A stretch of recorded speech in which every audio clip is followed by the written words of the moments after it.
Hello. അപ്പോൾ നമ്മുടെ ഇന്നത്തെ വീഡിയോ തമ്മിൽ കണ്ടപ്പോൾ തന്നെ എല്ലാവർക്കും മനസ്സിലായിട്ടുണ്ടാവും. നമ്മുടെ ഒരു ഈദ് വ്ളോഗാണ് ഇന്ന്. അപ്പം ഈദ് എന്നൊക്കെ പറയുമ്പോൾ സത്യം പറഞ്ഞാൽ ഇപ്രാവശ്യത്തെ പെരുന്നാൾ എന്താണെന്ന് തന്നെ എനിക്ക് മനസ്സിലാവണില്ല കേട്ടോ. ശരിക്കും ഒരു ഡ്രസ്സ് എടുത്തിട്ടില്ല ഞാൻ. പിന്നെ ചെറിയ പെരുന്നാൾ ഞാൻ ക്ലോത്തൊക്കെ വാങ്ങാൻ പോകുമ്പോൾ എനിക്ക് പിന്നെ ക്ലോത്ത് വാങ്ങി സ്റ്റിച്ച് ചെയ്യാറാണല്ലോ. ക്ലോത്ത് വാങ്ങാൻ പോകുമ്പോൾ ഞാൻ അങ്ങനെ കാണുന്ന ഇഷ്ടപ്പെടുന്ന 2-3 പിന്നെ സെറ്റ് ക്ലോത്തൊക്കെ വാങ്ങും. അപ്പം അതുകൊണ്ട് ഉണ്ട്, ക്ലോത്ത് ഓൾറെഡി ഉണ്ട്. എന്നാലും നമുക്ക് പെരുന്നാളാകുമ്പോൾ ഒരു പുതിയതൊരു വാങ്ങണമല്ലോ. അങ്ങനെ വാങ്ങിയിട്ടില്ല. പിന്നെ അതിനായിട്ടൊരു പെരുന്നാൾ ഷോപ്പിംഗ് എന്ന് പറഞ്ഞിട്ട് ഞാൻ ഇവിടുന്ന് ഇറങ്ങിയിട്ടില്ല. പിന്നെ മക്കൾക്ക് നീനുനും ഇതുമൂന്നും എന്തെങ്കിലും എടുക്കണം. അപ്പോൾ അത് കഴിഞ്ഞ പ്രാവശ്യം ഞാൻ കോഴിക്കോട് നിന്ന് എടുക്കണം, വെസ്റ്റ് സൈഡിൻ്റെ ഏതെങ്കിലും ഒരു ഡ്രസ്സ് എടുക്കണം എന്നൊക്കെ ഉണ്ടായിരുന്നു. അപ്പം കഴിഞ്ഞ ചെറിയനാൾക്ക് അപ്പോൾ നോമ്പിന് പിന്നെ നമുക്കതൊന്നും കഴിയില്ലല്ലോ. നോമ്പ് നോറ്റിട്ട് കോഴിക്കോട് പോവുക, ഡ്രസ്സ് എടുക്കുക, തിരിച്ച് വരിക, നോമ്പ് തുറക്കുക എന്നൊക്കെ പറയുന്നത് ഭയങ്കര റിസ്ക് ആയതുകൊണ്ട് എല്ലാം അങ്ങോട്ട് മാറ്റി വെച്ചിട്ടുണ്ടായിരുന്നേ. അപ്പോൾ ഇപ്രാവശ്യം വരുന്നതൊക്കെ നമുക്ക് എന്തായാലും അവിടുന്ന് വാങ്ങാം എന്നിങ്ങനെ ഉണ്ടായിരുന്നു. അതിൻ്റെ എടുക്കണം. പിന്നെ വെക്കേഷനൊക്കെ ആയതുകൊണ്ട് നമ്മൾ പെരുന്നാൾ അടുപ്പിച്ചാണ് തുത്തുൻ്റെ വീട്ടിലേക്ക് പോയത്. അപ്പോൾ അവിടുന്ന് അതങ്ങനെ മക്കൾക്ക് അങ്ങോട്ട് എടുത്തു കേട്ടോ. ഓല രണ്ടാളതും ഒരു വെസ്റ്റേൺ ടൈപ്പ് ഒരു ജീൻസും ടോപ്പും അങ്ങോട്ട് എടുത്തു. ഒന്നും സ്റ്റിച്ച് ചെയ്യാനൊന്നും നോക്കിയിട്ടേ ഇല്ല. അല്ലെങ്കിൽ അവർക്കൊരു ഏതെങ്കിലുമൊക്കെ ഒരു മോഡൽ സ്റ്റിച്ച് ചെയ്യാറാണ്. അതിനൊന്നും നോക്കിയിട്ടില്ല. അതിനൊന്നും ഒരു മൂഡില്ല എന്ന് പറയാം. എൻ്റെ തന്നെ ഞാൻ ടോപ്പ് തയ്ച്ചിട്ടില്ല.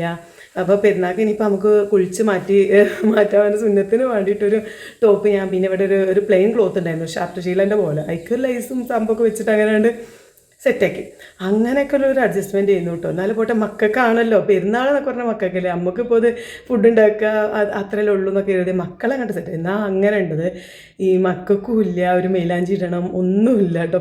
എനിക്കറിയില്ല എന്താ പ്രശ്നം. അപ്പോഴാണ് നമ്മളിങ്ങനെ ഇങ്ങനെ വിചാരിച്ച് എന്താപ്പത് എന്നൊക്കെ ഇങ്ങനെ ഒരു എന്താ പറയുക, ഒരു ഹാപ്പിനെസ്, ഒരു മൂഡ്, അതിനുള്ളൊരു ഇതങ്ങോട്ട് കിട്ടുന്നില്ല. അപ്പോൾ എന്താ ഇപ്പോൾ നിങ്ങൾ നിൽക്കുമ്പോഴാണ് ഈ ഇൻസ്റ്റയിലും യൂട്യൂബിലൊക്കെ റീൽസും ഷോർട്സൊക്കെ ആയിട്ട് കാണാം. ഇപ്രാവശ്യത്തെ പെരുന്നാൾക്കാരും ഡ്രസ്സ് എടുത്തില്ല, ഇപ്രാവശ്യത്തെ പെരുന്നാൾക്കാർക്കും ഒരു മൂഡില്ല, ഇങ്ങനെയൊക്കെ. അപ്പോൾ ഞാൻ കരുതി എനിക്ക് മാത്രമല്ല, എല്ലാവർക്കും ഉണ്ട് ഈ പ്രശ്നത്തൊക്കെ.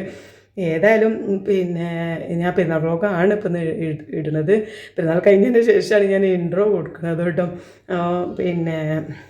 കുറച്ച് ഞാൻ പെരുന്നാളുടെ തലേന്ന് നമ്മൾ നോമ്പ് വെച്ചിട്ടുണ്ടായിരുന്നു. അപ്പോൾ അതിൻ്റെ കുറച്ച് വീഡിയോ, പിന്നെ അതിൻ്റെ ശേഷമാണ് ഞാൻ പെരുന്നാൾ കൊടുക്ക് പോയിട്ടോ ഒന്നുമില്ല. അതുകൊണ്ടും ഏതായാലും നിങ്ങൾ കാണാം. അതുകൊണ്ട് ഞാൻ വല്ലാതെ അങ്ങോട്ട് വീഡിയോ എടുത്തിട്ടുമില്ല.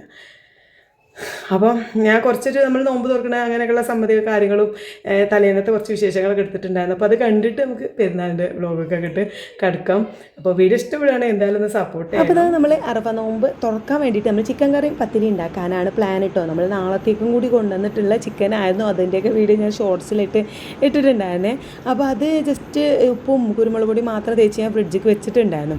അതിൽ നിന്ന് നമ്മൾ ഇന്ന് രാത്രി നോമ്പ് തുറക്കാനുള്ളത് കുറച്ച് ചിക്കൻ, അതിൻ്റെ കഴുത്തിൻ്റെ ഭാഗവും പിന്നെ കുറച്ച് ഇറച്ചിയുള്ള ഭാഗമൊക്കെ എടുത്തിട്ട്, കാരണം വേണ്ടല്ലോ അധികം കറി ഉണ്ടാക്കിച്ച് പിന്നെ അത് വേസ്റ്റ് ആവും. നാളെ പെരുന്നാളല്ലേ, നമുക്ക് ബിരിയാണിയും പായസമൊക്കെ ഉണ്ടാകുമ്പോൾ അതിൻ്റെ ഇടയിൽ കൂടി ഈ ചിക്കൻ കറിയൊന്നും കഴിക്കലുണ്ടാവില്ല. അപ്പോൾ കുറച്ച് എടുത്തിട്ട് നമ്മൾ ചിക്കൻ കറി ഉണ്ടാക്കി. പിന്നെ പത്തിരി ആട്ടോ ചൂടുന്നത്.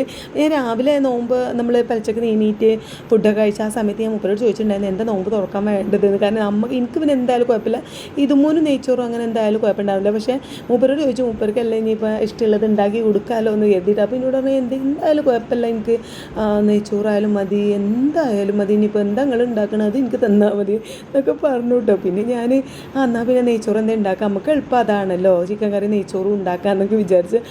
പിന്നെ വേഗം ഞാൻ കുറച്ച് സാധനങ്ങളൊക്കെ വാങ്ങാനുണ്ട്. നമുക്ക് പെരുന്നാൾക്കൊക്കെ ഉള്ള അരിയും കാര്യങ്ങളൊക്കെ വാങ്ങാനുണ്ടായിരുന്നു. അപ്പോൾ അതൊക്കെ വാങ്ങി വന്ന് ഞാൻ ചോദിച്ചു ഗീ റൈസ് ഉണ്ടാക്കട്ടെ എന്ന് വിചാരിച്ച് കിച്ചണിലെത്തിയപ്പോൾ മൂപ്പര് പറയാം, മൂപ്പര് വൈകുന്നേരം ആയില്ലേ വിശന്നപ്പോൾ എന്നോട് പറയാം പത്തിരി ഉണ്ടാക്കിയല്ലോ, പത്തിരിയും ചിക്കൻ കറിയും കഴിക്കാനൊരു കൊതിന്ന്.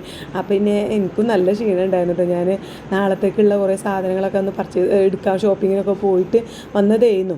അപ്പോൾ നമുക്ക് ഞാൻ ഇന്ന് ഇങ്ങനെ നെയ്ച്ചോറ് ഉണ്ടാക്കാമെന്ന് വിചാരിച്ച് നിന്നതല്ല. അപ്പോൾ ഈ വീണ്ടും പത്തിരി എന്ന് പറഞ്ഞപ്പോൾ എനിക്ക് ക്ഷീണമൊക്കെ തോന്നി. പിന്നെ പാവല്ലേ നോമ്പ് പോയിട്ടതല്ലേ എന്നൊക്കെ വിചാരിച്ച് നമ്മൾ നൈസ് പത്തിരിയൊക്കെ ഉണ്ടാക്കി എടുക്കുന്നുണ്ട്. അപ്പോൾ ഞാൻ ഇന്ന് ഒന്ന് അമർത്തി ചുട്ടാൽ മതി എന്നൊക്കെ വിചാരിച്ചിട്ടുണ്ടായിരുന്നു. ജസ്റ്റ് പ്രസ്സിൽ അമർത്തി ചുടാമെന്നൊക്കെ വിചാരിച്ചു. പക്ഷേ നോമ്പ് പറ്റതല്ലേ എന്നൊക്കെ പിന്നെ ഒന്ന് പരത്തി ചുട്ടെടുത്തു. ഞങ്ങൾ പുറത്തൊക്കെ പോയി വന്നുകൊണ്ടും കുറച്ച് നേരം വൈകിട്ടാണ് പണിയൊക്കെ തുടങ്ങിയിട്ടുണ്ടായിരുന്നത്. അതുകൊണ്ട് തന്നെ ഉണ്ടാക്കി കഴിഞ്ഞപ്പോൾ ഭാഗം കൊടുത്തിട്ടു. ഞങ്ങൾ കഴിക്കാൻ വേണ്ടി ഇരുന്നപ്പോൾ തന്നെ നീനൂട്ടി എത്തിയിട്ടുണ്ടായിരുന്നേ. ഓൾക്ക് ഇന്ന് നാളെ പെരുന്നാളല്ലേ, ഇന്ന് അവൾ എത്തി. അവൾ പിന്നെ 28ഉം 29ആണ് അവൾ ലീവ് വാങ്ങിയിട്ടുണ്ടായിരുന്നത്. ഓൾക്ക് പെരുന്നാളിൻ്റെ കഴിഞ്ഞ് പിറ്റേന്ന് എനിക്ക് പോകാനാവില്ല. ആദ്യമൊക്കെ 27 28 ലീവ് ഉണ്ടായിരുന്നത്. അപ്പോൾ പിന്നെ അത് 28 29 ആക്കി. പെരുന്നാളിൻ്റെ പിറ്റേന്ന് തന്നെ ഇങ്ങോട്ട് പോകാനാവില്ല എന്നും പറഞ്ഞിട്ട്, അല്ല പെരുന്നാളാണ് കഴിഞ്ഞേക്ക് തന്നെ പോകണ്ടല്ലോ, ഒരു ദിവസം കൂടി ലീവ് എടുത്തിട്ട് പോകാമല്ലോ. അങ്ങനെ ഞങ്ങൾ ഫുഡൊക്കെ കഴിഞ്ഞ് നീനൂനും ഞാൻ വേഗം വാരി കൊടുത്തു. അങ്ങനെയൊക്കെ അവിടെ കഴിഞ്ഞ് പാത്രങ്ങളൊക്കെ വേഗം കഴുകി വെച്ചു കേട്ടോ. കാരണം നമുക്ക് നാളത്തേക്ക് കുറച്ച് കാര്യങ്ങളൊക്കെ ഒരുക്കി വെച്ചിട്ടില്ല എന്നുണ്ടെങ്കിൽ നാളെ നല്ല പണി കിട്ടും മക്കളെ. അപ്പോൾ ഞാൻ വേഗം പിന്നെ ഫുഡ് കുറച്ച് വെളുത്തുള്ളി അങ്ങനെയൊക്കെയുള്ള ചതക്കി വെക്കുക, വലിയുള്ളി തൊലിച്ച് വെക്കുക, പിന്നെ ചിക്കനൊക്കെ ഒന്ന് മസാല തേച്ച് വെക്കുക, ഇങ്ങനെയുള്ള പണികൾ നമുക്ക് പെട്ടെന്ന് അതൊക്കെ തീർത്ത് വെച്ചാൽ രാവിലെ എണീക്കുമ്പോൾ ഒരു എണീക്കാൻ തന്നെ ഒരു സമയം, അല്ലെങ്കിൽ നമുക്ക് ഇനി അതൊക്കെ ഉണ്ടല്ലോ എന്ന് ഇങ്ങനെ തോന്നുമല്ലോ. അപ്പോൾ ഞാൻ അതങ്ങനെ വെളുത്തുള്ളിയൊക്കെ ഇങ്ങനെ തൊലിക്കി കഴിഞ്ഞിട്ട് അപ്പോഴാണ് എൻ്റെ ഐറൂസ് വന്നത്. ഐറൂനെ ഞാൻ കുളിപ്പിച്ച സുന്ദരകുട്ടപ്പനെ ആക്കിയിട്ടുണ്ട്. കാരണം എന്താ വെച്ചാൽ ഓന് ഇന്ന് രാത്രി പോവും. പിന്നെ മോളിൻ്റെ കയ്യുമ്മൽ ചെറിയൊരു മുറി, ഞാൻ കഴിഞ്ഞ വീഡിയോ ഷോർട്സിലൊക്കെ ഇങ്ങനെ കാണിച്ചിട്ടുണ്ടായിരുന്നു. അപ്പോൾ അത് കീറി അതും വലത് കയ്യുമ്മലാട്ടോ. എൻ്റെ ഐറൂന് ശരിക്കും മാമു വാരി കൊടുക്കാൻ വരെ പോക്ക് വയ്യ. അപ്പോൾ അതുകൊണ്ടാണ് അവൾ ഇങ്ങനെ ഇവിടെ നിൽക്കുന്നത്. അവൾ ഹസ്ബൻഡ് വിളിച്ചിട്ടുണ്ടായിരുന്നു സുഖമുണ്ടോ ചോദിച്ചിട്ട്. പിന്നെ പെരുന്നാളാകുമ്പോൾ നമുക്ക് എത്രയായാലും മക്കൾ വീട്ടിലില്ല ഞാൻ ഇടങ്ങാറാണല്ലോ. അപ്പോൾ മോളിൻ്റെ ഹസ്ബൻഡിന് ഭയങ്കര വിഷമം. ഐറൂവിനെ ഒരു ഇന്നങ്ങോട്ട് പോയി കാണാൻ നാളെ അങ്ങോട്ട് കൊണ്ടാക്കി തരാമെന്നൊക്കെ പറഞ്ഞു. ചിലപ്പം മോളിൻ്റെ ഹസ്ബൻഡ് വരും കേട്ടോ ഓലെ കൊണ്ടുപോകാൻ. അപ്പോൾ ഞാനിപ്പോൾ നാളെ ഓള് രാവിലെ എണീറ്റ് ഓന് എണ്ണയ്ക്ക് തേച്ച് കുളിപ്പിക്കുക, പെരുന്നാൾ കുളിപ്പിക്കട്ടെ. അപ്പോൾ കുളിപ്പിക്കുക ഒക്കെ ബുദ്ധിമുട്ടാവേണ്ട വിചാരിച്ച് രാത്രി തന്നെ നല്ല എണ്ണയൊക്കെ തേച്ച് കുളിപ്പിച്ച് സുന്ദരകുട്ടപ്പനാക്കിയിട്ടുണ്ട്. അതാണ് മുടിയൊക്കെ എങ്ങനെ നിൽക്കണത് കേട്ടോ. അപ്പോൾ ഞാൻ ഉള്ളിയൊക്കെ തൊഴിച്ചപ്പോൾ എൻ്റെ അടുത്ത് വന്ന് ഇങ്ങനെ ഇത് എന്താ അമ്മച്ചിയെന്നൊക്കെ ഇങ്ങനെ ചോദിക്കാണ്. ഇത് എന്തുള്ളിയാണ് എന്നൊക്കെ ചോദിക്കുന്നുണ്ട് കേട്ടോ. അപ്പോൾ ഉള്ളിയുടെ പേരൊക്കെ പറഞ്ഞിട്ട് ഇപ്പോൾ അങ്ങ് പറയണുണ്ട്. അത് കഴിഞ്ഞ് പിന്നെ വേഗം ഉള്ളി ഇഞ്ചിയൊക്കെ തൊലിച്ചിട്ട് ഞാൻ ആദ്യം ചതക്കി നല്ല പച്ചമുളക് ആദ്യം ചതക്കിയിട്ടുണ്ടായിരുന്നു. കുറച്ച് കൂടുതൽ ബിരിയാണിക്കൊക്കെ ആകുമ്പോൾ നമുക്ക് പച്ചമുളക് കൂടുതൽ വേണമല്ലോ. അപ്പോൾ അത് പച്ചമുളക് മാത്രം ചതക്കി, പിന്നെ ഇഞ്ചിയും വെളുത്തുള്ളിയും ചെറിയുള്ളിയും അത് മൂന്നും ചതക്കിയിട്ട് ഒക്കെ കൂടെ ഈ പാത്രത്തിൽ കണ്ട് മിക്സ് ചെയ്ത് വെച്ചു. അത് ഫ്രിഡ്ജിലേക്ക് വെച്ചു. പിന്നെ ചിക്കന് നമുക്ക് ബിരിയാണിക്കുള്ളത് വേറെയും പൊരിക്കാനുള്ളത് ഞാൻ കുറച്ച് ചെറിയ പീസാക്കി കേട്ടോ. അപ്പോൾ കാരണം നമുക്കത് കഴിക്കാനുള്ളൊരു പാകത്തിനാക്കിയിട്ട് വലിയ പീസാകുമ്പോൾ പൊരിച്ചത് ഒരു ടേസ്റ്റ് കുറവ്, ഉള്ളിലേക്ക് അങ്ങോട്ട് പൊരിവ് വരില്ലല്ലോ. അപ്പോൾ ഞാൻ അങ്ങനെ ഒരു ചെറിയ പീസാക്കി. പിന്നെ ബിരിയാണിക്ക് വലിയ കഷ്ണങ്ങളാക്കി ഞാൻ ആദ്യം കോഴി വാങ്ങാൻ പോകുമ്പോഴേ പറഞ്ഞിട്ടുണ്ടായിരുന്നു വലിയ പീസാക്കിയിട്ട് വാങ്ങാൻ കേട്ടോ. അങ്ങനെ ഇതാ ചിക്കനൊക്കെ എടുത്ത് രണ്ട് സെപ്പറേറ്റ് ആക്കി വെച്ചു. എന്നിട്ട് നമ്മൾ മസാലയൊക്കെ തേച്ച് വെക്കുകയാണ്. അത് ഞാൻ ഇച്ചിരി അരിപ്പൊടി ഇട്ടിട്ടുണ്ട് ഒരു മുരിവ് വരാൻ വേണ്ടിയിട്ട്. ഒരു കോൺഫ്ലവർ പൊടിക്ക് പകരം അരിപ്പൊടി ഇട്ട്, പിന്നെ കുരുമുളക് പൊടി ഇട്ട് കൊടുത്തു, മഞ്ഞൾമുളക് പൊടി, കാശ്മീരി ചില്ലി, പിന്നെ ഉപ്പ്, പിന്നെ നമ്മൾ ചതക്കി വെച്ച വെളുത്തുള്ളി ഇഞ്ചി പച്ചമുളക് അതും പോരാത്തിന് നമ്മൾ സൂപ്പർ നോവൻ്റെ ചിക്കൻ മസാല തന്നെയാണ് ഇട്ട് കൊടുക്കലിട്ട്. ഇപ്രാവശ്യം നമ്മളെ മഞ്ജു വാര്യരുടെ ആ ഒരു മസാലപ്പൊടി ഉണ്ടല്ലോ, അതിൻ്റെ പേര് ഇപ്പം എനിക്ക് കിട്ടണില്ല, അതാണ് ഇട്ട് കൊടുത്തത്. അതിൻ്റെ ടേസ്റ്റ് ഇപ്പം എനിക്ക് ഞാൻ ഇന്നലെ മുതലാണ് ഉപയോഗിക്കൽ തുടങ്ങിയത്. നല്ല ടേസ്റ്റ് ഉണ്ട് കേട്ടോ അതിൻ്റെ ആ ഒരു സംഭവത്തിന്. അങ്ങനെ എല്ലാം ഇട്ടു. പിന്നെ ഇച്ചിരി ചെറുനാരങ്ങ നീര് ഒഴിച്ചു കൊടുത്തു കേട്ടോ. ചെറുനാരങ്ങ നീര് ഇങ്ങനെ ഒഴിച്ചാൽ എന്താ വെച്ചാൽ ചിക്കൻ ഒരു സോഫ്റ്റായിട്ട് വരും, നമുക്ക് പെട്ടെന്ന് പൊരിച്ചെടുക്കുമ്പോഴൊക്കെ നല്ല സോഫ്റ്റ് ഉണ്ടാവും. അങ്ങനെ അതൊക്കെ മസാലയൊക്കെ തേച്ച് ഫ്രിഡ്ജിലൊക്കെ വെച്ച് കിച്ചണൊക്കെ ഒന്ന് ക്ലീൻ ആക്കിയിരുന്നു കേട്ടോ. അപ്പോൾ മോളുടെ ഹസ്ബൻഡ് പോലെ കൊണ്ടുപോകാൻ വേണ്ടി വന്നേ. അപ്പോൾ വന്നപ്പോൾ ഉണ്ടല്ലോ ഞങ്ങൾക്കൊരു ഗോളുണ്ട് കേട്ടോ. കണ്ടോ, അല്ല ഇത് എൻ്റെ ഹസ്ബൻഡിനുള്ള ഷർട്ടാണ്. പെരുന്നാൾ കൂടി ഇത്തവണ മോളുവിൻ്റെ വകയാണ് കേട്ടോ. ഹസ്ബൻഡ് അറിയേണ്ടതും ഓൾ തന്നെയാണല്ലോ അല്ലേ. മോളുവിൻ്റെ വകയാണ് ഞങ്ങൾക്ക് ഇപ്രാവശ്യം. ഇതാണ് എൻ്റെ ചുരിദാർ. ഞാൻ ഈ ടൈപ്പ് കുർത്തി ഇടാറില്ല, എന്നാലും നമുക്കൊരു ഗിഫ്റ്റ് തരില്ല. ഗിഫ്റ്റ് തരുമ്പോൾ നമുക്ക് അത്രയും ഭയങ്കര സന്തോഷമാണല്ലോ. അപ്പോൾ ഇതാണ് എൻ്റെ ചുരിദാർ. ഇത് ഷർട്ടും ഉണ്ട് തുണിയുണ്ട് കേട്ടോ. അപ്പോൾ ഞാൻ ഈനുട്ടി ഇതുവരെ ഉറങ്ങിയിട്ടില്ല. ഒരു ചെറിയൊരു ഉറക്കം കഴിഞ്ഞിട്ട് കുളിക്കാൻ വേണ്ടിയിട്ട് വന്ന് ഇരിക്കുകയാണ്. പിന്നെ മോള് പോകാൻ വേണ്ടിയിട്ട് റെഡി ആവുന്നുണ്ട്. അപ്പോൾ ഞാനിത് കിട്ടിയത് സന്തോഷത്തിൽ വേഗം ഇങ്ങോട്ട് വീഡിയോ എടുത്തതാണ് കേട്ടോ. എൻ്റെ ഹസ്ബൻഡിൻ്റെ ഷർട്ട് എനിക്ക് ഭയങ്കര ഇഷ്ടമായി. പിന്നെ ഇതാ മോളിൻ്റെ കയ്യിൻ്റെ കണ്ടോ, ഇതാണ് ഉള്ള അവസ്ഥ. ഒക്കെ ആ വിരലിൻ്റെ അപ്പുറത്തേക്കും ഇപ്പുറത്തേക്കും ഒക്കെ ചുവപ്പ് കളർ വരുന്നുണ്ട് കേട്ടോ. നല്ല വേദന ഉണ്ട്. ഇന്നിപ്പോൾ ഞാൻ വേദൻ്റെ ഗുളികയൊക്കെ കൊടുത്തിട്ടുണ്ട്, ഫുഡൊക്കെ കൊടുത്തിട്ട്. അപ്പോൾ മോളിൻ്റെ ഹസ്ബൻഡ് പറഞ്ഞു ഞാൻ നോക്കിക്കോളാം, ഐറൂനെ ഞാൻ നോക്കിക്കോളാം, ഈ ടെൻഷൻ ആവേണ്ട, പെരുന്നാളല്ലേ ഐറൂല്ലാതെ എങ്ങനെയെന്നൊക്കെ പറഞ്ഞിട്ടാണ് ഇപ്പോൾ കൊണ്ടുപോകുന്നത് കേട്ടോ. അപ്പോൾ ഇത്തവണ ഞാൻ എങ്ങനെ ഡ്രസ്സൊന്നും എടുത്തിട്ടുണ്ടായിരുന്നില്ല പെരുന്നാൾക്ക്. ഞാൻ നമ്മൾ എന്താ പറയുക പറഞ്ഞല്ലോ നേരത്തെ, പെരുന്നാൾ ഡ്രസ്സ് ഒന്നും ഞാൻ നോക്കിയിട്ടുണ്ടായിരുന്നില്ല. അതുകൊണ്ട് തന്നെ എനിക്കിതൊരു ഭയങ്കര ഓള വകയാണ് ഇപ്പം പെരുന്നാൾ ഡ്രസ്സ് കിട്ടും. അപ്പം ഇതൊക്കെയാണ് നമ്മുടെ പെരുന്നാളുടെ തലേന്നത്തെ കുറച്ച് വിശേഷങ്ങൾ. മൈലാഞ്ചി ഇടുക അങ്ങനെയുള്ള സംഭവങ്ങളൊന്നും ഉണ്ടായിട്ടില്ല. ഞാൻ മൈലാഞ്ചിയൊക്കെ വലിയ കൊള്ളു വാങ്ങിയിട്ടുണ്ടായിരുന്നേ. ഇതും എന്തൊക്കെയോ കുത്തി കുത്തി വരച്ചിട്ടുണ്ടായിരുന്നു. അതിന് എപ്പോഴാണ് 11 12 എപ്പോഴാട്ടോ ആകെ ഇങ്ങനെയൊക്കെയാണ് പെരുന്നാളുടെ അന്നത്തെ വിശേഷങ്ങൾ. ഏതായാലും ഇപ്പോൾ കണ്ടു നോക്കൂ. എന്താ പറയുക, രാവിലെ തുടങ്ങിയിട്ടുണ്ടായിരുന്നു ഞാൻ വ്ളോഗൊക്കെ. അപ്പോൾ നമുക്ക് അതും കൂടി കാണാം. അപ്പോൾ അതാ ഞാൻ രാവിലെ നേരത്തെ എണീറ്റിട്ടുണ്ട് കേട്ടോ. മോളിൻ്റെ ഹസ്ബൻഡ് ഓളൊക്കെ കൊണ്ടുപോകുന്ന വീഡിയോ വരെ നമ്മൾ തലേന്നത്ത് എടുത്തിട്ടുണ്ടായിരുന്നു. ഒരു രാത്രിയാണ്, പിന്നെ ഒരു 1 മണി 2 മണി ആ സമയത്താട്ടോ പോയിട്ടുണ്ടായിരുന്നു. പിന്നെ ഞാൻ കുളിയൊക്കെ കഴിഞ്ഞ് കിടന്നപ്പോൾ 2 മണി ആയിട്ടുണ്ട്. കിടന്ന് ഞാൻ 4:30 അലാറം വെച്ചു. പക്ഷേ എണീറ്റത് 5 മണിക്കാണ്. പിന്നെ നമ്മുടെ കാര്യങ്ങളൊക്കെ കഴിഞ്ഞ് അടുക്കളയിലെത്തുമ്പോൾ ഒരു 5:45 5:30 ആവാനായിട്ടുണ്ട് കേട്ടോ. അപ്പോൾ ഇപ്പോൾ ആണെങ്കിൽ വേഗം നേരം വെളുക്കുന്നുണ്ടല്ലേ, ഒരു നല്ലൊരു വെളിച്ചൊക്കെ അങ്ങനെ വരുന്നുണ്ട്. പിന്നെ അതേപോലെ ചെറിയൊരു മഴയും ചാറ്റിലും എന്തോ ഒരു ഉരുണ്ടുള്ള ഒരു സൗണ്ട്, മഴ എന്താ പറയുക, ഇടീൻ്റെ ചെറിയൊരു ഉരുണ്ടുരുണ്ട് സൗണ്ടൊക്കെ ഉണ്ട് കേട്ടോ. കുടുകുടുകുടാണ് കണ്ട് കറണ്ട് പോകാൻ മതി എന്നുള്ള ടെൻഷൻ ആയിരുന്നു. ഞാനേതായാലും വേഗം അടുപ്പത്ത് പാല് വെച്ച് നമുക്ക് പായസം അങ്ങോട്ട് റെഡിയാക്കാം. കാരണം എൻ്റെ ഹസ്ബൻഡ് ഈ പായസം കുടിച്ചിട്ടാണ് പള്ളിയിൽ പോവുക കേട്ടോ. അപ്പോൾ രാവിലത്തെ ബ്രേക്ക്ഫാസ്റ്റ് കാര്യമൊന്നും, കാരണം നേരത്തെ ആവുമല്ലോ നിസ്കാരം. അപ്പോൾ അതുകൊണ്ട് തന്നെ പായസം കുടിച്ചിട്ട് അങ്ങോട്ട് പോകും. ഇത്തവണ പാലട മിക്സാണ് വാങ്ങിയിട്ടുണ്ടായിരുന്നത്, സൂപ്പർ നോവൻ്റെ. ഒരു പാക്ക് തികഞ്ഞില്ലെങ്കിലോ എന്ന് വിചാരിച്ചിട്ട് ഞാൻ 2 പാക്ക് എടുത്തു കേട്ടോ. പിന്നെ ഇതാ പാല് ഞാൻ 4 പാക്ക് പാലാണ് ഒഴിച്ചിട്ടുള്ളത്. പിന്നെ അതിലേക്ക് ഒരു 4 കപ്പ് വെള്ളവും, അതിൽ അളവുണ്ടായിരുന്നേ, അളവിനനുസരിച്ചാണ് ഞാൻ അതിലേക്ക് ഒഴിച്ചത്. അപ്പോൾ ഈ പാല് നമ്മളിങ്ങനെ ഇളക്കിക്കൊണ്ട് നിന്നിട്ടില്ല എന്നുണ്ടെങ്കിൽ നമുക്ക് സ്റ്റീൽ പാത്രത്തിൽ, അതിൻ്റെ അടുത്ത് നല്ലൊരു പായസമൊക്കെ ഈ സ്റ്റീൽ പാത്രം ആയിട്ടുണ്ടായിരുന്നു. അപ്പോൾ ഞാനിനി അടി പിടിക്കണ്ടല്ലോ എന്ന് വിചാരിച്ചിട്ട് ഇളക്കിക്കൊണ്ട് നിൽക്കണം. അപ്പോൾ ഞാൻ കരുതി വേഗം മറ്റേ അടുപ്പത്ത് നമുക്ക് എന്ത് ചെയ്യാം, ബിരിയാണിക്കുള്ള മസാല റെഡിയാക്കാം. ഇത്തവണ ഞാൻ ചിക്കൻ വാങ്ങാൻ വേണ്ടി എൻ്റെ ഹസ്ബൻഡ് പോയപ്പോഴേ പറഞ്ഞിട്ടുണ്ടായിരുന്നു വലിയ പീസ് നോക്കി വാങ്ങണമായിരുന്നു. കാരണം പിന്നെ ബിരിയാണിയൊക്കെ ഉണ്ടാക്കാൻ നമുക്ക് വലിയ പീസ് വാങ്ങണമല്ലോ. അപ്പോൾ മൂപ്പര് പറഞ്ഞു വേവില്ല, ചിക്കൻ വേവാഞ്ഞാൽ പിന്നെ ബുദ്ധിമുട്ടാവൂലേ, അത് വലിയ പീസ് വാങ്ങിയാൽ പിന്നെ ഇടങ്ങാറാവില്ല എന്നാണ്. അപ്പോൾ ഞാൻ നോക്കിക്കൊള്ളാം. അപ്പോൾ എനിക്ക് പിന്നെ ഒരു ടെൻഷൻ കിട്ടും, അപ്പോൾ ഇനി ചിക്കൻ വേവാതെക്കുമോ എന്നുള്ള ടെൻഷനോട് ഞാൻ എന്ത് ചെയ്തു, പിന്നെ ചിക്കന് കുറച്ച് വേഗം വേവിച്ച് വെക്കാമെന്ന് വിചാരിച്ചു. അപ്പോൾ നമ്മൾ എന്തായാലും പായസം ഇവിടെ ഇളക്കി വെക്കുന്ന സമയത്ത് നമുക്ക് എന്ത് ചെയ്യാം, ബിരിയാണിക്കുള്ള ചിക്കന് ഒന്ന് ജസ്റ്റ് ഒന്ന് വേവിച്ച് ഇച്ചിരി വെളിച്ചെണ്ണ വെച്ചിട്ട് പൊരിച്ച് അപ്പുറപ്പുറം മറിച്ചിട്ടൊന്ന് വേവിച്ചെടുക്കാമെന്ന് കരുതി. എന്നിട്ട് നമുക്ക് ഉള്ളിയൊക്കെ ഇട്ടിട്ട് സാധാ പോലെ ബിരിയാണി മസാല ഉണ്ടാക്കാമെന്ന് വിചാരിച്ചു. അങ്ങനെ ഒരു ഒരു സൈഡ് അത്യാവശ്യം വെന്തു. അങ്ങനെ നെരിഞ്ഞിങ്ങോട്ട് വേവുന്ന രീതിയിലല്ല കേട്ടോ, നമ്മൾ പൊരിക്കുന്ന രീതിയിലൊന്നുമല്ല, ജസ്റ്റ് ഒന്ന് വെന്തു. പിന്നെ അപ്പുറത്തേക്ക് മറിച്ചിട്ടു. അതിന് ഉപ്പും മഞ്ഞൾപ്പൊടി ഇട്ടിട്ടാണ്, കുരുമുളക് പൊടി ഇട്ടിട്ടാണ് ഞാൻ മസാല തേച്ചിട്ടുണ്ടായിരുന്നത് ഈ ചിക്കനിൽ കേട്ടോ. അപ്പോഴേക്കും നമ്മുടെ പാല് നന്നായിട്ട് തിളച്ച് വന്നിട്ടുണ്ടായിരുന്നു. തിളച്ചപ്പോൾ തന്നെ ഞാൻ ആ ഒരു പായസം മിക്സ് അതിലേക്ക് ഇട്ട് കൊടുത്തു കേട്ടോ. ഇതിൻ്റെ സമാധാനം എന്താ വെച്ചാൽ നമുക്ക് ഈ പഞ്ചസാര നോക്കണ്ട, ഏലക്കായ നോക്കണ്ട, അണ്ടിപ്പരിപ്പ് മുന്തിരി കാര്യങ്ങളൊന്നും നോക്കണ്ട. ഇനി ഇത് അങ്ങനെ ഒരു അരമണിക്കൂറോളം ഇങ്ങനെ അടുപ്പത്ത് കിടന്നിട്ട് കുറുന്തനായി വന്നാൽ മതി. ആ ഒരു സംഭവം ഉള്ളൊന്നുമില്ല. പിന്നെ വേണം നമുക്ക് ബട്ടറോ നെയ്യോ എന്തെങ്കിലും ഒന്ന് മേലെ ഒഴിച്ചു കൊടുത്താലും മതിയല്ലോ. സത്യം പറഞ്ഞാൽ ഈ പായസം മിക്സ് വാങ്ങിയതുകൊണ്ട് തന്നെ എനിക്ക് ഒരു 50% ടെൻഷന് പോയിട്ടുണ്ടായിരുന്നു കേട്ടോ. ഇവിടെ സാധാരണ നമ്മൾ ചെറുപയർ പരിപ്പിൻ്റെ പായസമാണ് എൻ്റെ ഹസ്ബൻഡിന് ഇഷ്ടം കേട്ടോ. പക്ഷേ മൂപ്പര് മാത്രമേ അത് കുടിക്കുള്ളൂ, മക്കൾക്ക് വലിയ താല്പര്യമില്ല. അപ്പോൾ ഞാൻ എപ്പോഴും ഉണ്ടാക്കും, പിന്നെ അത് ബാക്കിയാവും. അപ്പോൾ ഞാൻ ഇത്തവണ ഇനി അത് അവർ എന്തായാലും ചെറുപയർ പരിപ്പ് ഉണ്ടാക്കില്ല എന്ന് വിചാരിച്ചിട്ടുണ്ടായിരുന്നു. പിന്നെ മിക്സ് ആകുമ്പോൾ നമുക്ക് ഇങ്ങനത്തെ ടെൻഷനും ഇല്ലല്ലോ. അപ്പോൾ ഞാനതങ്ങനെ ഇളക്കി ഇങ്ങനെ കൊടുക്കുന്നുണ്ട് അടി പിടിക്കാതെക്കാൻ. ഇനി നമുക്ക് പഞ്ചസാരൻ്റെ ഒരു ടെൻഷൻ, മധുരം കൂടുമോ കുറയോ അങ്ങനത്തെ ടെൻഷനും കൂടി ഇല്ല കേട്ടോ. പായസത്തിൻ്റെ കാര്യത്തിൽ എനിക്ക് ഭയങ്കര ഒരു സമാധാനം തോന്നി. പിന്നെ വേഗം ഉള്ളി ഞാൻ ഇട്ടിട്ട്, ഉള്ളി വാടി വന്നപ്പോൾ ചതക്കി വെച്ച വെളുത്തുള്ളി ഇഞ്ചി പേസ്റ്റാണ് ഇപ്പോൾ ഇട്ട് കൊടുത്തത് കേട്ടോ. പച്ചമുളകും വെളുത്തുള്ളിയൊക്കെ നന്നായിട്ട് മിക്സ് ചെയ്തു. അപ്പോൾ ചിക്കൻ കണ്ടോ നന്നായിട്ട് വെന്തിട്ടുണ്ട്. വേവാത്ത ഒരു പ്രശ്നം ഇനി പറയരുത്, അടിപൊളിയായിട്ട് ഉടഞ്ഞിട്ടൊന്നുമില്ലേ, നല്ല രീതിയിൽ തന്നെ വെന്ത് സെറ്റായിട്ടുണ്ട്. പിന്നെ തക്കാളി അതിലേക്ക് തന്നെ ഇട്ട് കൊടുത്തു. ഞാൻ മാറ്റി അങ്ങനെ വെച്ചിട്ടൊന്നും ഉണ്ടായിരുന്നില്ല. ഇവിടെ ഇങ്ങനെ ഇടയ്ക്കിടയ്ക്ക് നമ്മൾ ഇളക്കി കൊടുക്കണം കേട്ടോ. പിന്നെ ഞാൻ നെയ്യ് ഒഴിച്ചാൽ മതി എന്നൊക്കെ പായസത്തിൽ പറഞ്ഞിട്ടുണ്ട്. പക്ഷേ ഞാൻ ജസ്റ്റ് അണ്ടിപ്പരിപ്പും മുന്തിരിയൊക്കെ ഇട്ട് തന്നെ തൂമിച്ചെടുക്കാമെന്ന് കരുതി. തക്കാളി ജസ്റ്റ് ഒന്ന് വെന്തപ്പോയത് ഞാൻ മസാലപ്പൊടികളൊക്കെ ഇട്ട് കൊടുത്തു. മല്ലിപ്പൊടി ഒരു 2-3 സ്പൂൺ, ഒരു ചെറിയ സ്പൂണാട്ടോ, അതുകൊണ്ടാണ് 2-3. അല്ലെങ്കിൽ എനിക്ക് മല്ലിപ്പൊടി അധികം കുത്തുന്നത് എനിക്ക് ഇഷ്ടമല്ല. പിന്നെ മഞ്ഞൾപ്പൊടി, കുരുമുളക് പൊടി, ബിരിയാണി മസാല, ഇതാണ് നമ്മളെ ചിക്കൻ മസാല ഇട്ട് കൊടുത്തു. പിന്നെ ഇച്ചിരി ഉപ്പ് ഇട്ട് കൊടുത്തു.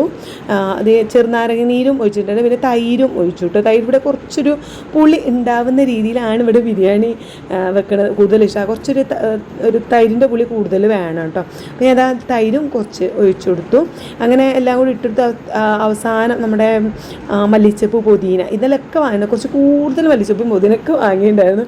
തികയാതെ എപ്പോഴും നമ്മൾ അതേ കാര്യം കുറയുക കേട്ടോ. നമ്മൾ ഇത്തവണ വാങ്ങി നന്നായിട്ട് കഴുകി ജസ്റ്റ് ഒരു മുണ്ടുകൊണ്ട് ഇങ്ങനെ ഉണക്കിയിട്ട് കട്ട് ചെയ്ത് വെച്ചതാട്ടോ. അപ്പോൾ അതുകൊണ്ട് ഇനി നമുക്ക് ഇതിൽ നിന്ന് അങ്ങനെ എടുത്തിട്ടാൽ മതി. ഇനി അത് കഴുകണമെന്നോ അങ്ങനെയൊന്നും പ്രശ്നമൊന്നുമില്ല. ഞാൻ കട്ട് ചെയ്യുന്നതിന് മുന്നേ തന്നെ ജസ്റ്റ് പൈപ്പിൻ്റെ ചുട്ടിൽ നന്നായിട്ട് കഴുകിയിട്ട് ഒന്ന് നല്ല കട്ടിയുള്ളൊരു മുണ്ടുണ്ട്, അതുകൊണ്ട് ഇങ്ങനെ തുടച്ചു. അപ്പോൾ പിന്നെ നമുക്ക് ഇനി കഴുകിയെടുക്കാനോ അങ്ങനത്തെ ടെൻഷനും ഇല്ലല്ലോ. അങ്ങനെ അതൊക്കെ ഇട്ടു. അതവിടെ വെന്തു കേട്ടോ. ചിക്കൻ വെന്തപ്പോഴേക്കും നമ്മുടെ പായസവും റെഡിയായി. അപ്പോൾ പിന്നെ രണ്ടും ഓഫ് ചെയ്തു ഞാൻ പായസം. പിന്നെ നല്ലൊരു കുറുന്നന വന്നപ്പോൾ തന്നെ ഓഫ് ചെയ്തു. ചിക്കൻ അവിടെ അത്യാവശ്യം എന്തിനും നമുക്ക് ദമ്മിട്ടാൽ മതി. അപ്പോൾ വേഗം പായസം ഞാൻ വേഗം തൂമിച്ചെടുക്കുക കേട്ടോ. കാരണം എൻ്റെ ഹസ്ബൻഡിന് പള്ളിയിൽ പോകണ്ടേ. ഉപരി പോകുമ്പോൾ ഇതൊരു ക്ലാസ് കുടിച്ചിട്ടാണ് പോവുക. ഈ വെറും വയറ്റിൽ പള്ളിക്കൊക്കെ പോകാൻ പാടില്ല എന്ന് ഇവിടുത്തെ ഉമ്മ ഉള്ളന്നേ പറയണതാണ് കേട്ടോ. ഉമ്മ എന്തൊരു സമ്മതിക്കൂല, ചായ എന്തെങ്കിലും കഴിക്കാതെ പള്ളിയിൽ പോകാൻ മൂപ്പര് സമ്മതിക്കൂല. അപ്പോൾ നമുക്ക് അങ്ങനെ ശീലമായതാണല്ലോ നമ്മൾ ചെയ്യാം. അപ്പോൾ ഞാൻ വേഗം മൂപ്പർക്ക് ഒരു ക്ലാസ് കൊടുത്തു. ഇഷ്ടമായി കേട്ടോ. അപ്പോൾ അത് കുറിച്ച് ഇഷ്ടമാവാനൊന്നും നമ്മൾ ഉണ്ടാക്കണമെന്നല്ലല്ലോ. പിന്നെ പായസം അത് അവർ ടേസ്റ്റിൽ ഉണ്ടാക്കി വെച്ചതാണല്ലോ ഈ സൂപ്പർനോവൻ്റെ ആൾക്കാർ തന്നെ. അതുകൊണ്ട് നമുക്ക് അങ്ങനത്തെ പ്രശ്നമൊന്നുമില്ല. അപ്പോൾ ഏതായാലും മൂപ്പര് ഇതാ പള്ളിയിൽ പോയി. ഇനി നമുക്ക് ചെറുതായിട്ട് ക്ലീനിങ് പരിപാടിയൊക്കെ ഉണ്ട്. ഞാൻ ഒന്നില്ലെങ്കിൽ നമുക്ക് പള്ളിക്കൊക്കെ എല്ലാവരും പോണേനും തുടങ്ങണ ഒരു 6 മണിന് മുന്നേ മുറ്റടിച്ച് തരണം. അപ്പോൾ കഴിഞ്ഞിട്ടില്ല എന്നുണ്ടെങ്കിൽ പിന്നെ എല്ലാവരും പള്ളിക്ക് പോയിട്ടുള്ള ചെറിയൊരു ഗ്യാപ്പ് ഉണ്ടാവുമല്ലോ, ആ സമയത്ത് മുറ്റടിച്ച് തരണം. ഈ 2 സമയത്ത് ഇവിടെ അമ്മ മുറ്റടിച്ച് തരാൻ സമ്മതിക്കുമായിരുന്നുണ്ടായിരുന്നു കേട്ടോ. അപ്പോൾ എനിക്ക് ഈ പെരുന്നാളാകുമ്പോൾ എപ്പോഴും ഇമ്മ പറഞ്ഞ കാര്യം ഇങ്ങനെ എൻ്റെ മനസ്സിലുണ്ടാവും. അതുകൊണ്ടാണ് ഞാൻ എൻ്റെ വീഡിയോയിൽ ഇങ്ങനെ പറയുന്നത്. അപ്പോൾ ഞാൻ വേഗം ഇങ്ങനെ മുന്നടിച്ചേരി മുൻഭാഗം ഒന്ന് അടിച്ചേരിയിട്ട് പിന്നെ തുടക്കാനും അങ്ങനെ അടിച്ചേരി ക്ലീനിങ് പരിപാടിയൊക്കെ നിന്നു കേട്ടോ. നമ്മൾ ഗീ റൈസും കാര്യങ്ങളുണ്ടെങ്കിൽ ബിരിയാണി ദമ്മിട്ടിട്ടൊന്നുമില്ല. പക്ഷേ ഒരു പള്ളിക്ക് പോകുന്ന ടൈമിലാണ് നമുക്ക് ഇവിടെയൊക്കെ ഒന്ന് ക്ലീൻ ചെയ്യാനൊക്കെ പറ്റുക. പിന്നെ ഇതുമുനെയൊക്കെ ഞാൻ വിളിച്ചുണർത്തിയിട്ടുണ്ട്. നീനുട്ടിനെ പിന്നെ ഞാൻ അങ്ങനെ കണ്ട് വിളിച്ചിട്ടില്ല കേട്ടോ. നീനുട്ടിന് ഓല് കണ്ടാൽ കിടക്കണ റൂം മാത്രമേ അടിച്ചേരിയിട്ടും തുടക്കാനൊന്നും പോയിട്ടില്ല. ബാക്കി റൂമും മറ്റു എല്ലായിടത്തും അടിച്ചേരി തുടക്കലും ക്ലീനിങ് പരിപാടിയൊക്കെ തീർത്തു. അപ്പം നീനുട്ടി കുറച്ച് നീട്ടി എണീക്കാന്ന് പറഞ്ഞപ്പോൾ ഓക്ക് ഇന്നലത്തെ ക്ഷീണമുണ്ട്. അപ്പോൾ ഞാൻ ഓളെ അധികം കണ്ട് വിളിച്ചില്ല, ഇതുമൂലം അങ്ങനെ വിളിച്ചു കൊടുത്തിട്ടുണ്ട്. എന്തായാലും എൻ്റെ ക്ലീനിങ് പരിപാടിയൊക്കെ കഴിഞ്ഞു. ഞാൻ കുളിയൊക്കെ കഴിഞ്ഞ് വന്നിട്ടാണ് പിന്നെ നമ്മുടെ നിസ്കാരം കാര്യമൊക്കെ കഴിഞ്ഞ് വന്നിട്ടാണ് കേട്ടോ നമ്മുടെ നെയ്ച്ചോറൊക്കെ ഉണ്ടാക്കുന്നത്. അത് നെയ്ച്ചോറ് ഉണ്ടാക്കിയിട്ട് ദമ്മിടുന്ന ആ ഒരു പരിപാടിയൊക്കെ. അപ്പോൾ ഞാൻ വേഗം പിന്നെ അതാണ് പൊളിച്ചപ്പോൾ ഭയങ്കര ചൂട്, കൈയൊന്ന് ചെറുതായിട്ടൊന്ന് പൊള്ളിയതാണ് കേട്ടോ. ഏതായാലും ഗീ റൈസ് സെറ്റായി. ഇനി നമുക്ക് ദമ്മിട്ടാൽ മതി. അപ്പോൾ പിന്നെ പള്ളി വിട്ടിട്ട് ഓരോരുത്തർ അങ്ങനെ പോകുന്നു വരണം. അതിൻ്റെ ഇടയിൽ റസാപ്പാപ്പ് വന്നിട്ടുണ്ടായിരുന്നു. പിന്നെ എൻ്റെ അമ്മ വന്നിട്ടുണ്ടായിരുന്നു കേട്ടോ. അപ്പം നിസ്കാരം കഴിഞ്ഞിട്ട് മൂപ്പരിവിടെ ഞങ്ങൾ അരീക്കോട് താഴത്തങ്ങാടി പള്ളിക്ക് മഹലിൽ തന്നെയാണ് വരിക. അങ്ങോട്ട് തന്നെയാണ് നിസ്കാരത്തിന് വരിക. അപ്പോൾ ഇവിടെയാണ് ഖബർ മാനി പാപ്പനൊക്കെ ഖബർ ഇവിടെയാണല്ലോ. അപ്പോൾ ഒക്കെ കാണാൻ വേണ്ടിയിട്ട് ഇങ്ങോട്ട് വരുന്നതാണ് കേട്ടോ. അപ്പോൾ മൂപ്പര് ഒരു ഗ്ലാസ് പായസം കുടിച്ചൊക്കെ പോയി. പിന്നെ പോയതിൻ്റെ ശേഷമാണ് ഞാനിതാ വേഗം ദമ്മിടട്ടെ, ബിരിയാണി ദമ്മിടട്ടെ. കാരണം ഇവിടെ ബ്രേക്ക്ഫാസ്റ്റ് നമ്മൾ ഉണ്ടാക്കാറില്ല. നമ്മൾ വീഡിയോ കഴിഞ്ഞാലൊക്കെ പെരുന്നാളിൻ്റെ വീഡിയോ ഒക്കെ കാണുന്നവർക്ക് അറിയാം. നമ്മൾ ബ്രേക്ക്ഫാസ്റ്റ് പെരുന്നാളിൻ്റെ അന്ന് ഉണ്ടാക്കാറില്ല. അപ്പോൾ വേഗം ബിരിയാണി അങ്ങോട്ട് വെക്കും, അതങ്ങോട്ട് തിന്നും. കാരണം നമ്മളിനി എന്തെങ്കിലും ഉണ്ടാക്കി വെള്ളപ്പോ പത്തിരിയോ എന്തെങ്കിലും ഉണ്ടാക്കി വെച്ചാണ്ടല്ലോ അത് രാവിലെ എല്ലാവർക്കും മടിയാണ് തിന്നാൻ, പൊതുവെ മടിയാണ്. പിന്നെ തിന്നുന്നത് എന്താണ് ഒരൊറ്റ നേരത്തെ ഫുഡായിരിക്കും പെരുന്നാൾക്ക് തിന്നുന്നത്. പിന്നെ നമ്മൾ പുറത്തിറങ്ങുമ്പോൾ അങ്ങോട്ടൊക്കെ പോകുമ്പോൾ അവിടെ നിന്നൊക്കെ കറി ഫുഡ് കഴിക്കുക. അപ്പോൾ തിന്നുന്നത് നമ്മൾ നല്ല ബിരിയാണി തന്നെ തിന്നോട്ടെ എന്ന് കരുതിയിട്ട് അതങ്ങോട്ട് ഉണ്ടാക്കും. കുറേ കാലമായിട്ട് കുറേ കൊല്ലങ്ങളായിട്ട് ഇങ്ങനെ തന്നെയാണ് കേട്ടോ. ബ്രേക്ക്ഫാസ്റ്റ് ഉണ്ടാക്കുന്ന പരിപാടിയില്ല. വേഗം ബിരിയാണി ദമ്മിട്ട് ഒരു അടുപ്പത്ത് ഞാൻ ചിക്കൻ പൊരിക്കാനും വെച്ചിട്ടുണ്ട്. പിന്നെ പപ്പടം പൊരിക്കുക, തൈരും ഉണ്ട്. ചമ്മന്തി ഉണ്ടാക്കണം എന്നൊക്കെ വിചാരിച്ചിട്ടുണ്ടായിരുന്നു. ഇന്നലെ ഞാൻ തേങ്ങ ചിരണ്ടി വെക്കണം എന്നൊക്കെ വിചാരിച്ചിട്ടുണ്ട്. പക്ഷേ ചിരണ്ടി വെക്കാൻ അപ്പോൾ എന്തൊക്കെയോ തിരക്കൊണ്ട് ഇന്നലെ ചിരണ്ടി വെക്കാൻ പറ്റിയില്ല കേട്ടോ. പിന്നെ എനിക്ക് രാവിലെ ചിരണ്ടാൻ അതിലേറെ മടി. പറയുമ്പോൾ തേങ്ങ നമ്മൾ പൊളിക്കൊന്നും വേണ്ട, പൊളിച്ചതുണ്ട്, പൊട്ടിച്ചുകൊണ്ട് തേങ്ങ ചിരണ്ടി ചമ്മന്തി ഉണ്ടാക്കിയാൽ മതി. പക്ഷേ നമുക്ക് അടിച്ചാലും തുടക്കില്ല. പിന്നെ അതിൻ്റെ ഇടയിൽ കൂടെ ഞാൻ പോയിട്ട് മുറ്റമൊന്നും അടിച്ചു വാരിയിട്ടുണ്ടായിരുന്നു. ഒരു ചെറിയൊരു ഗ്യാപ്പ് പള്ളിക്ക് എല്ലാവരും പോയിട്ടുള്ള ആ ഗ്യാപ്പിൻ്റെ പോയിട്ട് ഞാൻ മുറ്റമൊക്കെ ഒന്ന് ക്ലീൻ ചെയ്ത് പോകുന്നതിന് മുൻഭാഗം ആരെങ്കിലും വന്നാൽ നമുക്ക് എന്തോ പോലെ ആണല്ലോ. അപ്പോൾ അത് വിചാരിച്ചിട്ട് വേഗം ഒന്ന് ജസ്റ്റ് മുൻഭാഗം മാത്രം ഒന്ന് അടിച്ചേരി പോന്നിട്ടുണ്ടായിരുന്നു. ഒക്കെ കൂടെ ആയപ്പോൾ ഇനി സത്യം പറഞ്ഞാൽ ടയേർഡായിട്ടുണ്ട്. ഇന്നലെ കിടന്നതും 2 മണിക്ക് രാവിലെ 4:00 എണീറ്റും ചെയ്തു. ഒക്കെ കൂടെ ആയിട്ടായിരിക്കും. അപ്പോൾ എനിക്ക് പിന്നെ ഭയങ്കര മടി, ഞാൻ ചമ്മന്തി ഉണ്ടാക്കാനോ നിന്നില്ല കേട്ടോ. പിന്നെ വേഗം ചിക്കൻ വറുത്തെടുത്തു. പിന്നെ ആ അടുപ്പത്ത് തന്നെ പപ്പടം പൊരിക്കാന്ന് വെച്ചു. എന്നാലും ദമ്മിട്ടിട്ടുണ്ട്. ബിരിയാണി അതാ ദമ്മിട്ടിട്ട് അതിൻ്റെ മേലെ കുക്കർ അങ്ങോട്ട് കയറ്റി വെച്ചിട്ടുണ്ട് കേട്ടോ. ഏതായാലും ചെറിയ തീയിൽ അങ്ങനെ 10-15 മിനിറ്റ് ജസ്റ്റ് ദമ്മിടും. പിന്നെ അത് ഓഫാക്കിയിട്ട് 15 മിനിറ്റ് വെക്കും. അങ്ങനെയൊക്കെയാണ് എൻ്റെ ഒരു ദമ്മിടൽ. അപ്പം എന്താ നമ്മൾ ചിക്കൻ പൊരിച്ചെടുത്തു. ഇനി പപ്പടം കുറച്ച് എന്തായാലും ഇപ്പം പിന്നെ എല്ലാവർക്കും പപ്പടം ഇവിടെ നിർബന്ധമാണല്ലോ. കുറച്ച് പപ്പടം ഉണ്ടായിരുന്നു. അപ്പോൾ അതും അങ്ങോട്ട് പൊരിച്ച് വെക്കാമെന്ന് കരുതി. അപ്പോഴേക്കും എൻ്റെ ഹസ്ബൻഡ് വന്നു കേട്ടോ. ഞാൻ പപ്പടം പൊരിക്കാൻ നിന്നപ്പോഴേക്കും എന്നെ മൂപ്പര് വന്നിട്ടുണ്ട്. മൂപ്പര് വന്ന് അവിടെ ഡൈനിങ് ടേബിളിൽ ഇരിക്കുന്നുണ്ട്, വിശക്കുന്നുണ്ടാവുമല്ലോ. അപ്പോൾ ഫുഡ് വിളമ്പി ആയില്ലേ എന്നൊക്കെ ചോദിക്കണേ. ഞാൻ വേഗം നീ പപ്പടം പൊരിച്ചിട്ട് അങ്ങോട്ട് ദമ്മ് പൊളിക്കാമെന്ന് വിചാരിച്ചിട്ട് അതിന് നിന്നതാണ്. ഇനിയിപ്പോൾ മോളും ഹൈറസൊക്കെ എന്തായി കഥ ഒന്നും എനിക്കപ്പോൾ അറിയണ്ടായിരുന്നില്ല കേട്ടോ. ഞാൻ പിന്നെ വൈകുന്നേരമാണ് വിളിച്ച് നോക്കിയത്. ഇന്നാണെങ്കിൽ ഞാൻ മഞ്ചേരിക്കും പോകണില്ല കേട്ടോ. കാരണം അവിടെ ഇപ്പി മാത്രമേ ഉള്ളൂ. നുജൂമിന് എനിക്ക് ഇന്നലെ അതിന് വന്നിട്ടുണ്ടായിരുന്നല്ലോ. ഒരു ഇവിടെ ഇല്ലേനല്ലോ, ടൂറ് പോയതായിരുന്നു. ആന്ധ്ര വരെ പോയിട്ടുണ്ടായിരുന്നല്ലോ. നുജൂമിൻ്റെ എന്താ സ്റ്റുഡൻസിൻ്റെ എന്തോ പരിപാടി ഉണ്ടോ കറക്റ്റ് എനിക്കറിയില്ല. അപ്പോൾ അങ്ങോട്ട് പോയിട്ടുണ്ടായിരുന്നു. അപ്പം അവിടുന്ന് ഒരു ഇന്നലെയാണ് എത്തിയത്. എത്തിയ പടനെ നിലുവിന് പനിച്ചിട്ട് ഹോസ്പിറ്റലിൽ കൊണ്ടുപോയിട്ട് ഇപ്പോൾ ചെറുതായിട്ട് ഗ്ലൂക്കോസ് കയറ്റുന്നുണ്ട് കേട്ടോ. നല്ല ടയർഡായിട്ട്. അപ്പോൾ ഓൽക്കും സത്യം പറഞ്ഞാൽ പെരുന്നാളില്ല. അമ്മയാണെങ്കിൽ രാവിലെ ബിരിയാണി അങ്ങോട്ട് വെച്ചിട്ടുണ്ട്. ബിരിയാണി വെച്ചതിൻ്റെ ശേഷമാണ് ഹോസ്പിറ്റലിൽ പോയിട്ടുണ്ടായിരുന്നത്. അപ്പോൾ അവിടുന്ന് പിന്നെ ട്രിപ്പ് ഇട്ടിട്ടുണ്ട്, അത് കഴിഞ്ഞിട്ട് പോയാൽ മതി എന്നൊക്കെ പറഞ്ഞപ്പം അവിടെ വലിയ ഉഷാറില്ല. ഞാൻ അല്ലെങ്കിൽ നമ്മളിപ്പോൾ കോഴിക്കോട് 2-3 ദിവസം ഒരുമിച്ച് നിന്നതുകൊണ്ട് ഞാനും ഉമ്മാനോട് ആദ്യം പറഞ്ഞിട്ടുണ്ടായിരുന്നു, ഉമ്മ ഞാൻ പെരുന്നാൾക്ക് വരലുണ്ടാവില്ല കേട്ടോ. ഇനിയിപ്പോൾ അന്ന് ഒരു ദിവസം ഇങ്ങനെ വണ്ടി വിളിച്ച് പോരണില്ല, ഞാൻ വരലുണ്ട്, പെരുന്നാൾ പിറ്റേന്നിട്ട് വരണ്ട് എന്നൊക്കെ പറഞ്ഞിട്ടുണ്ടായിരുന്നു. അത് അറിയാൻ പറ്റിയ പോലെ അന്ന് അവിടെ ആരുമില്ല കേട്ടോ. പിന്നെ തുത്തും വന്നില്ല കേട്ടോ. പെരുന്നാൾക്ക് ഓക്കും പനിച്ചു. ഒക്കെ കൂടെ നല്ലൊരു എന്തോ ഒരു ആരോ കണ്ണ് വെച്ചതുപോലുള്ളൊരു പെരുന്നാളായിരുന്നു. തുത്തുനി ഞങ്ങൾ പോരുന്ന വരെ ഒരു കുഴപ്പമുണ്ടായിരുന്നില്ല. ചെറിയൊരു സൗണ്ട് മാറ്റം, അത് പിന്നെ ഉറക്കൊഴിച്ചതിൻ്റെ ഒക്കെ ഒരു സൗണ്ട് കുറവും അതൊക്കെ ഉണ്ടായിരുന്നുള്ളേ. പക്ഷേ പിന്നെ പോക്ക് പെരുന്നാളിൻ്റെ അന്ന് തന്നെ പനിച്ചു. പിന്നെ ഞങ്ങൾ വീഡിയോ കോളൊക്കെ ചെയ്തിട്ടുണ്ടായിരുന്നു. ഒന്നും സത്യം പറഞ്ഞാൽ ഞാൻ വീഡിയോ എടുക്കാൻ വിട്ടതാട്ടോ. ഞങ്ങൾ എല്ലാവരും കൂടി ഒരു ഗ്രൂപ്പ് കോൾ ചെയ്തിട്ടുണ്ടായിരുന്നു. നുജുമ അവിടെ ഹോസ്പിറ്റലിലാണ്, പിന്നെ തുത്തുവാണെങ്കിൽ പനിച്ച് സൗണ്ടൊക്കെ മാറി അങ്ങനെ കിടക്കുന്നുണ്ട്. അങ്ങനെയൊക്കെ കൂടി ഒരു അവിഞ്ഞൊരു പെരുന്നാളായിരുന്നു. ഒരു സമാധാനം ഒരു ഇതുമില്ലാതെ. മോളുവിൻ്റെ കാര്യമാണെങ്കിൽ പറയാൻ വേണ്ട. കാരണം കൈ വേദനയായിട്ട് ഫുഡൊന്നും ഉണ്ടാക്കാൻ വയ്യ. ഒക്കെ പുറത്തുനിന്ന് വാങ്ങിക്കാട്ടോ. പായസം മുതൽ ബിരിയാണിയും ഒക്കെ പുറത്തുനിന്ന് വാങ്ങിക്കാണ്. എന്തായാലും ഓള് രാത്രിയാകുമ്പോഴേക്കിന് വരാമെന്ന് പറഞ്ഞിട്ടുണ്ട്. അപ്പോൾ ഏതായാലും ഞങ്ങൾ ഇനിയിപ്പോൾ മുപ്പര് പള്ളിക്കൊന്ന് വന്നേക്ക് തന്നെ നല്ല ബിരിയാണിയൊക്കെ ഞാൻ വിളമ്പി. അപ്പോൾ ഇതും എഴുന്നേറ്റ് ഡ്രസ്സൊക്കെ മാറ്റിയിട്ടോ. നീനും എഴുന്നേറ്റ് മേലെ കഴുകാനും മുഖം കഴുകാനും ഒക്കെ ആയിട്ട് പോയിട്ടേ ഉള്ളൂ. അപ്പോൾ നിങ്ങൾ കഴിച്ചോളൂ എന്നും പറഞ്ഞു. അപ്പോൾ ഞങ്ങൾ ഏതായാലും കഴിക്കട്ടെ എന്ന് വിചാരിച്ചു കേട്ടോ. നല്ല കട്ടൻ ചായ ഉണ്ടാക്കിയിട്ടുണ്ട്, ബിരിയാണി അല്ലേ. അപ്പോൾ ഇത് കട്ടൻ ചായയാണ് ഉണ്ടാക്കിയത്. ആ സമയത്താണ് അമ്മയും പിന്നെ ഓലൊക്കെ വീഡിയോ കോൾ ചെയ്തിട്ടുണ്ടായിരുന്നത് കേട്ടോ. അപ്പം അതുകൊണ്ട് തന്നെ എനിക്കത് വീഡിയോ എടുക്കാനൊന്നും പറ്റിയിട്ടുണ്ടായിരുന്നില്ലേ. പക്ഷേ പിന്നെ ഞാൻ എഡിറ്റ് ചെയ്തപ്പോഴാണ് എനിക്കത് സ്ക്രീൻ റെക്കോർഡ് ചെയ്യാനും കൂടിയും പറ്റിയില്ല എന്ന് ഇങ്ങനെ വിചാരിച്ച എല്ലാവരും ഉണ്ടായിരുന്നു. അപ്പോൾ അങ്ങനെ ഒരു വീഡിയോ കോൾ ആകുമ്പോൾ ഒരു രസമാണല്ലോ. പിന്നെ ഞാൻ ചോറ് വിളമ്പി വേറൊരു പാത്രത്തിൽ കൊണ്ടുവരാൻ നിൽക്കുമ്പോൾ മൂപ്പരാറിന് വേണ്ട ഇനി വേറൊരു പാത്രത്തിലൊന്നും എടുക്കേണ്ട, അതിൽ തന്നെ വിളമ്പി തന്നാളെ, എനിക്കത് മതി എന്നാണ്. അപ്പോൾ ഇതുമുന്ന് പിന്നെ വേറെ ചോറും വേണ്ട എന്ന് പറഞ്ഞു കേട്ടോ. ഇതാണ് ഞാൻ ഒരു പ്ലെയിൻ ടോപ്പ് കൊണ്ട് അടിച്ച ടോപ്പാണ്. ഇത് കുറച്ച് ലെങ്ത്തായിട്ട് ഇങ്ങനെ അടിച്ചതാണ്, സ്റ്റിച്ച് ചെയ്താണ്, കുറച്ച് ലൂസായിട്ട്. അപ്പോൾ വണ്ണം വെച്ചതുകൊണ്ട് തന്നെ ഒരു ടോപ്പ് കൊള്ളുന്നില്ല കേട്ടോ. നമുക്ക് ഡേറ്റ് തുടങ്ങിയേ പറ്റുള്ളൂ. 100 കവിഞ്ഞൊഴുകി എന്നാണ് എൻ്റെ വെയിറ്റ്. ഞാൻ ഇപ്പോൾ നോക്കലേ ഇല്ല. 100 സംതിങ് ഒക്കെ ആയിട്ടുണ്ടാവും എന്നാണ് എൻ്റെ ഒരു പ്രതീക്ഷ. എന്തായാലും പെരുന്നാളും കൂടി കഴിഞ്ഞ് ജൂണിൽ അങ്ങോട്ട് തുടങ്ങണം വെയിറ്റ് ലോസ് എന്നൊക്കെ ഉള്ള പ്ലാനിലാണ്. നല്ല ഫുഡ് അടിയാണ്. ഇപ്പോൾ ചോറും ഒക്കെ നന്നായിട്ട് കഴിക്കുന്നുണ്ട്. ഒരു സമയത്ത് എനിക്ക് എങ്ങനെയാണ് കേട്ടോ, ഒരു ഡയറ്റിന് തന്നെ തോന്നൂല. അപ്പോൾ ഞാൻ അതെല്ലാം കഴിക്കും. പിന്നെ ഒരു മോട്ടിവേഷൻ വരാനുണ്ട്, ചെയ്യാം. അപ്പോൾ പട്ടിണി അങ്ങോട്ട് കിടന്ന് കുറക്കും. എന്തായാലും നമുക്ക് നോക്കാം. ഏതായാലും ഞങ്ങൾ ഫുഡ് കഴിച്ചുകൊണ്ട് സംസാരിച്ച് അങ്ങനെ ഫുഡൊക്കെ കഴിച്ചു.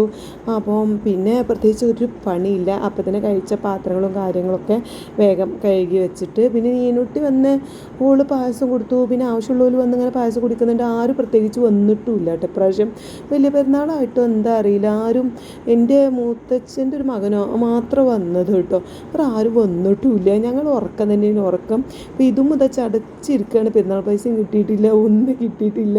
ഓളെ പെരുന്നാൾ ഡ്രസ്സ് ഇതാണ് കേട്ടോ. ഞാനങ്ങനെ ഒരു സിമ്പിളായിട്ട് അങ്ങനെ ടോപ്പും ജീൻസും വാങ്ങിയതാണ്. പെട്ടെന്ന് നമുക്ക് എവിടേക്ക് പോകുമ്പോഴും ഇടാൻ പറ്റുന്ന ടൈപ്പ് വാങ്ങിയതാണ് കേട്ടോ. ഇതും നീനാണെങ്കിൽ ഡ്രസ്സ് ഇട്ടിട്ടേ ഇല്ല, പെരുന്നാൾ ഡ്രസ്സേ ഇട്ടിട്ടില്ല. ഓള് പിന്നെ ഇന്നലെ ഇട്ടാൻ നൈറ്റ് ഡ്രസ്സ് തന്നെയാണ് കേട്ടോ. ഇതും വേണ്ടല്ലോ, കുറച്ച് മൈലാഞ്ചി ഇട്ടിട്ടുണ്ട് കേട്ടോ. തന്നെ അതങ്ങനെ വലിയ ഭംഗിയായിട്ടൊന്നും അങ്ങനെ ഇട്ടിട്ടില്ല. ആകെ ഒരു ഞാൻ അപ്പോൾ ഉറങ്ങി എഴുന്നേറ്റ് വരികയാണ് കണ്ടോ. എൻ്റെ മുഖം കണ്ടാൽ തന്നെ എനിക്ക് മനസ്സിലാവുണ്ടാവില്ലേ, നല്ലൊരു ഉറക്കം ഉറങ്ങി. ഇനി ഒന്നും കൂടി അങ്ങോട്ട് ഉറങ്ങാനുള്ള ഒരു പ്ലാനാണ്. അപ്പോൾ ഇതിൻ്റെ ആരോ വന്നപ്പോൾ ഞാൻ എണീറ്റതാണ് കേട്ടോ. ഇനി ഒന്നും കൂടി പോയി കിടക്കുക, ഉറങ്ങുക, അത്രയേ ഉള്ളൂ. അപ്പം നീനുട്ടി അങ്ങനെ പെരുന്നാൾ ഡ്രസ്സ് ഇട്ട് മാറ്റി ഒരുങ്ങിയൊന്നും ചെയ്യാത്തതുകൊണ്ടാണ് ഉള്ളിൻ്റെ വീഡിയോയിലൊന്നും നിൽക്കുന്നില്ല കേട്ടോ, ലൈക്കൊന്നും വരുന്നില്ല. ഇതുമൂലം ഇതാ പായസം വേണമെന്ന് പറഞ്ഞപ്പോൾ ഞാൻ പിന്നെ അങ്ങനെ കൊടുത്തത്. അപ്പോഴോട് ഞാൻ അവിടെ അങ്ങോട്ട് വീഡിയോ എടുക്കട്ടെ, ഡ്രസ്സിൻ്റെ ഫുള്ളായിട്ടുള്ള വീഡിയോ എടുക്കട്ടെ എന്നാണ്. അങ്ങനെ ഇതാണ് കേട്ടോ, ജീൻസും ടോപ്പ് നല്ല അടിപൊളി, എന്താ പറയുക, ക്ലോത്തൊക്കെ നല്ല അടിപൊളി, പിന്നെ ഒക്കെ ലൂസായിട്ട് കിടക്കാൻ വേണ്ടിയിട്ട് അങ്ങനെ എന്താ പറയുക കംഫർട്ടായിട്ടുള്ളൊരു ഡ്രസ്സായിരുന്നു കേട്ടോ. പിന്നെ അത് കഴിഞ്ഞ് ഈ നീനുട്ടിനെ പിടിച്ച് വെച്ചത് ഒരു വീഡിയോ എടുത്തതാണ്. കാരണം എൻ്റെ പെരുന്നാൾ ബ്ലോഗായിട്ട് ഇതുമില്ല എന്ന് പറഞ്ഞാൽ, അല്ല നീനുട്ടില്ല പറഞ്ഞാൽ ഒരു ഇടങ്ങാറല്ലേ. പിന്നെ രാത്രി മോള് വരും, അപ്പോൾ മോളെയും കൂടി കൂട്ടിക്കാണ്ട് ഒരു വീഡിയോ എടുക്കാമെന്നൊക്കെ വിചാരിച്ചിട്ടുണ്ടായിരുന്നേ. പക്ഷേ എന്നോട് വിളിച്ച് പറഞ്ഞു ഞാൻ നാളെ വരട്ടെ വെച്ച്, ഇന്ന് ഉൾക്കൊടുക്കുകയോ പോകാനുണ്ട്. അപ്പോൾ പിന്നെ ടയർഡായി ഞങ്ങൾ ഇന്ന് വരൂല നാളെ വരാമെന്നും പറഞ്ഞു. അപ്പോൾ പിന്നെ പ്രത്യേകിച്ച് രാത്രി വീഡിയോ എടുക്കാനൊന്നും നിന്നില്ല കേട്ടോ. അപ്പോൾ ഞാൻ ഈ ഒരു നീനുട്ടിനെ പിടിച്ച് വെച്ചോളൊരു ലുക്ക് ഇതാണ്, പെരുന്നാൾ ലുക്കാണിത്, കണ്ടോളി. അങ്ങനെ ഞാനോളും ഒന്നും കൂടി ഉറങ്ങാൻ പോവുകയാണ്. അപ്പോൾ ഇതൊക്കെയാണ് ഇന്നത്തെ ഈ ഒരു പെരുന്നാൾ വിശേഷങ്ങൾ കേട്ടോ.